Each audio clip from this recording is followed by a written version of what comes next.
Everyone, good morning.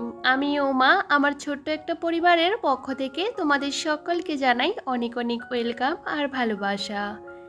দিনটা ছিল বৃহস্পতিবার আর এখন ঘড়ির কাঁটাতে বাজে সকাল 8:30। আজকে ঘুম থেকে অনেক আগে উঠেছিলাম। সকালের বাসি এসে সমস্ত কাজকর্ম করে স্নান দান করে নিয়েছি। তারপরে ছেলেকে স্কুলে দিয়ে এসে তারপরে ভাবলাম চলো তোমাদের সাথে ব্লগটা শুরু করে। আজকে বেশ কিছু মাস পর জানো তো শাড়ি পরতে ইচ্ছে করলো। শাড়ি পরতে ভীষণ ভালো লাগে, কিন্তু শাড়ি পরে কাজ করতে পারি না দেখে শাড়ি আর পরা হয় না।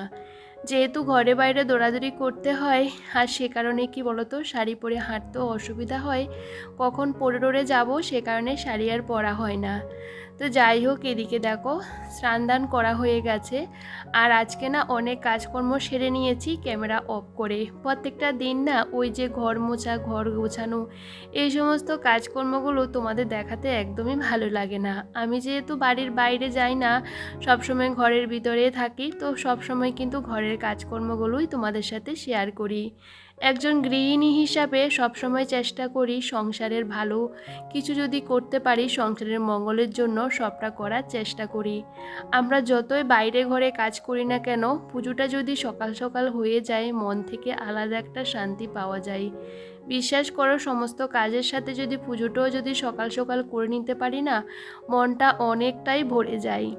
আসলে কি বলো তো, পুজো করলে মনটা এমনিতেও শান্ত হয়ে যায়। আর এখন ইচ্ছে করে পুজোর সামনে বসে সারাটা দিন কাটিয়ে দিতে। তবে কি বলো তো, আমাদের গৃহিণীদের কিন্তু অনেক কাজকর্ম আছে, সবসময় তো একটা কাজ নিয়ে পড়ে থাকলে হবে না। তো সমস্ত কিছু মিলেমিশে আমাদের সমস্ত কিছুই করতে হয়। যাই হোক, এদিকে পুজোটাও হয়ে গেছে। আর এদিকে আমি একটু আলতা পরছিলাম, কারণ আলতা পরতে ভীষণ ভালো লাগে, কিন্তু আলতা পরলে না ওই যে ঘরের ভিতরে লেগে যায়, সে কারণে আর ভালো লাগে না। টাইসের মধ্যে, বিছানা চাদরের মধ্যে, সমস্ত কিছুর মধ্যে আলতা পরলে দেখবি লেগে লেগে যায়। আর সে কারণে আমি আলতা পরার পর কিন্তু পায়ের মধ্যে একটু সরষের তেল লাগিয়ে নিই, তাতে কিন্তু আলতাগুলো কোথাও লাগেও না, খুব সুন্দর করে কিন্তু পায়ের মধ্যে থেকে যায়। যাই হোক, সকাল থেকে কিছু খাইনি, তো কি বলতো পুজো টুজো করার পর ওই যে মনটা অনেকটা ফ্রেশ লাগছিল, আর মোটামুটি আমার অনেক কাজকর্ম হয়ে গেছিল। বিশেষ করে কি বলতো, দেখবে সকাল সকাল সমস্ত কাজগুলো যদি হয়ে যায় না, কাজগুলো কিন্তু ওই যে খুব সুন্দরভাবে গুছিয়েও করা যায়। সবসময় চেষ্টা করি সকালবেলা ঘুম থেকে উঠে যেতে। এখন অ্যালার্ম দেওয়ার অনেকটা আগে কিন্তু ঘুমটা ভেঙে যায়। কালকে রাতে কিন্তু আমাদের এখানে বৃষ্টি শুরু হয়েছে, এখনও ঝিরিঝিরি বৃষ্টি পড়েই যাচ্ছে। তো বৃষ্টি বাইরে হচ্ছে, তো ঘরের কাজ তো করতেই হবে, তাই না? তো ভাবলাম চলো, আজকে না সকাল থেকে এত বৃষ্টি হচ্ছিল, ভাবলাম এই বিছানা চাদরটা চেঞ্জ করব না। তবে যেহেতু আজকে বেশ কিছুটা দিন হয়ে গেছে বিছানা চাদরটা চেঞ্জ করতে পারছিলাম না, তবে এখন দেখি বৃষ্টিটা কমে গেছে, একদম বৃষ্টি বন্ধ হয়ে গেছে বলতে পারো। বাইরে দিকে হাওয়া বাতাস দিচ্ছে, মানে ওই যে বেলার দিকে মোটামুটি রোদ উঠবে। তো সে কারণে বিছানা চাদরটা তুলে নিলাম, এটা চেঞ্জ করে দিচ্ছিলাম, আর ওটা না কেচে দেব। আসলে দেখবি বিছানা চাদরটা কয়েকটা দিন পাতা থাকলে না কেমন একটা লাগে, মাঝে মধ্যে দেখবে ধোয়া কাচা একটা বিছানা চাদর পাতলে ঘরটাও দেখতে বেশ ভালো লাগে। সব সময় তো আমরা নিত্য নতুন বিছানা চাদর পাততে পারি না, তবে পুরনো চাদরগুলোকে একটু ঘুরিয়ে ফিরিয়ে পাতলেও না দেখবে ঘরটা দেখতেও বেশ ভালো লাগে, বিছানাটাও কিন্তু খুব সুন্দর লাগে। তো যাই হোক, এদিকে আজকে যে রান্নাবান্না করব সেগুলো বসিয়ে দিয়েছি। একদিকে আমি ভাত বসিয়ে দিয়েছি, আরেকদিকে কি বলতো ডিম আলু সেদ্ধ দিয়েছি। আর আজকে কলার যে খোসাগুলো আছে না, সেগুলো আজকে রান্না করব, মানে এগুলোকে বেটে তেলের মধ্যে একটু বাটা করব আর কি। তো ভীষণ ভালো লাগে। আর আমি না কলার খোসা বিশেষ করে ফেলি না, এভাবে রেখে দিই। তো আমি এভাবে বাটা করে নিই, আমার তো বেশ ভালো লাগে খেতে। তো যেহেতু সমস্ত কিছু রেডি করে নিয়েছি, ওই যে কাজ করতে করতে রান্নাটাও সেরে নেব। আর এই যে ফ্রিজটা এখন একটু মুছে নিচ্ছিলাম, সকালবেলা আজকে ফ্রিজগুলো মোছা হয়নি। আমি ভাবি যে এই কাজগুলো আজকে করব না, কিন্তু ওই যে না করলেও ভালো লাগে না। সত্যি কথা বলতে ঘর সবসময় গুছিয়ে সাজিয়ে রাখতে সবারই ভালো লাগে, কিন্তু তার জন্য তো একটু কষ্ট করতে হয়, তাই না? তো আজকে না সকালবেলা শোকেসটাকে খুব সুন্দর করে গুছিয়ে নিয়েছি, ভিতরটা না সব সময় কিন্তু গোছানো থাকলে বেশ ভালো লাগে। তো আমার শোকেসের জিনিসপত্রগুলো যেভাবে রাখি সেভাবে থাকে, কিন্তু অনেক দিন হয়ে গেলে কি বলতো ভিতরে ধুলো পড়ে যায়, সেগুলোকে না মুছলেও ভালো লাগে না। সমস্ত জিনিসগুলোকে ভালো করে মুছেছিলাম, তো মুছে সুন্দর করে জায়গাতে রেখে দিয়েছিলাম। সকালবেলা কলিং দিয়ে না মুছিনি। প্রত্যেকটা দিন দেখবে জিনিসপত্র কলিং দিয়ে না মুছলেই কেমন একটা হয়ে থাকে, এমনি মুছলে না কেমন একটা লাগে, কলিং দিয়ে মুছলে না বেশ সুন্দর পরিষ্কার পরিষ্কার লাগে। তো সে কারণে একটু কলিং দিয়ে মুছে নিয়েছিলাম। তো আজকে বিছানাটা দেখো সকালবেলা ছেলেকে স্কুলে দিয়ে আসার আগে এভাবে ওই যে কোনো রকম তুলে রেখেছি। তবে জানো তো সব সময় আমি একটু অন্যরকমভাবে বিছানাপত্রগুলো গোছাই, আর সেভাবে না গোছালেও ভালো লাগে না। তো বিছানাটা খুব সুন্দর করে ঝেড়ে নিয়েছিলাম। আসলে সকালবেলা ভীষণ তাড়াহুড়ো করে ওই যে সমস্ত বাসি কাজগুলো করে স্নান দান করে তারপরে ছেলেকে স্কুলে দিয়ে আসলাম, এসে তারপরে পুজোটা করেছিলাম। সকালবেলা অনেকটা আগেই উঠি যাতে কাজগুলো টাইমের মধ্যে শেষ করতে পারি। একা সংসার জানো তো, সমস্ত কাজ নিজেকে সামলাতে হয়। অনেক সময় এই কাজকর্মগুলো করতে করতে আর কোনো কিছুই ভালো লাগে না। ওই যে ইচ্ছে করলে তো বসে থাকা যায় না, ঘরের ভিতরেও আমাদের অনেক কাজ থাকে। একটা গৃহিণীর কিন্তু সকাল থেকে রাত অবধি কাজকর্ম করতে হয়। তবে সংসারের ভালো রাখার জন্য গৃহিণীরা কিন্তু অনেক কিছুই করে। তবে জানো তো ঘর দুয়ার পরিষ্কার পরিচ্ছন্ন রাখার মধ্যেও কিন্তু আলাদা শান্তিও পাওয়া যায়। আমি সবসময় শুনে এসেছি ওই যে ঘরবাড়ি পরিষ্কার করে রাখলে দেখবে লক্ষ্মীশ্রীও বজায় থাকে।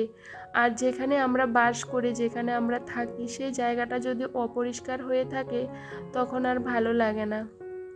আর জানো তো টি টেবিলটা দেখতে পাচ্ছ কতটা ধুলো হয়ে গেছে, প্রত্যেকটা দিনই কিন্তু মোছার পর দেখবে কেমন একটা হয়ে থাকে। আমি সবসময় বিছানাপত্রগুলোকে একদমই পরিপাটি করে গুছিয়ে রাখতে ভীষণ পছন্দ করি।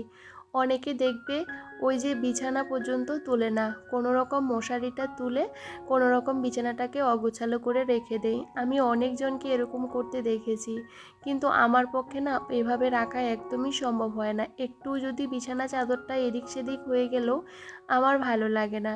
আমি সবসময় কিন্তু পরিপাটি করে রাখার চেষ্টা করি, আর প্রত্যেকটা কাজ একটু গুছিয়ে করলে আমারও বেশ ভালো লাগে।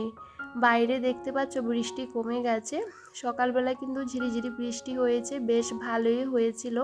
তো ভাবলাম চলো বিছানা চাদরটা কেচে দিই, কারণ কি বলতো হাওয়া বাতাসে শুকিয়ে গেলেও বেশ ভালো আর কি। না হলে বৃষ্টি বাদলের দিনে এক রোদে যদি জামা কাপড় না শুকায় না ভীষণ পরিমাণে অসুবিধা হয়ে যায়। যাই হোক, এদিকে ডিম আলুর তরকারি করছি ছেলের জন্য। কালকে যে কাঁচকলা তারপরে পেঁপে দিয়ে ডালের বড়া করেছিলাম না, বেশ খানিকটা রয়ে গেছে। যেহেতু একা মানুষ বুঝতে পারো সবটা তো খাওয়া সম্ভব হয় না। তো দেখো ছেলের জন্য শুধু ডিম দিয়ে আলুর তরকারি করছি, আর আমার জন্য কালকে তরকারিটা গরম এক সাইডে কিন্তু আমি বসিয়ে দিয়েছি। আর এক সাইডে কি বলতো বন্ধুরা, ভাবলাম চলো ওই যে কলার খোসাটা আমি ভালো করে তেলের মধ্যে ভেজে নিই। আর এটা কিন্তু আমি একটু নুন আর হলুদ দিয়ে কিন্তু একটু সেদ্ধ করে নিলাম, আর মিক্সিতে দেওয়াতে সাথে সাথে কিন্তু পেস্ট হয়ে গেছে।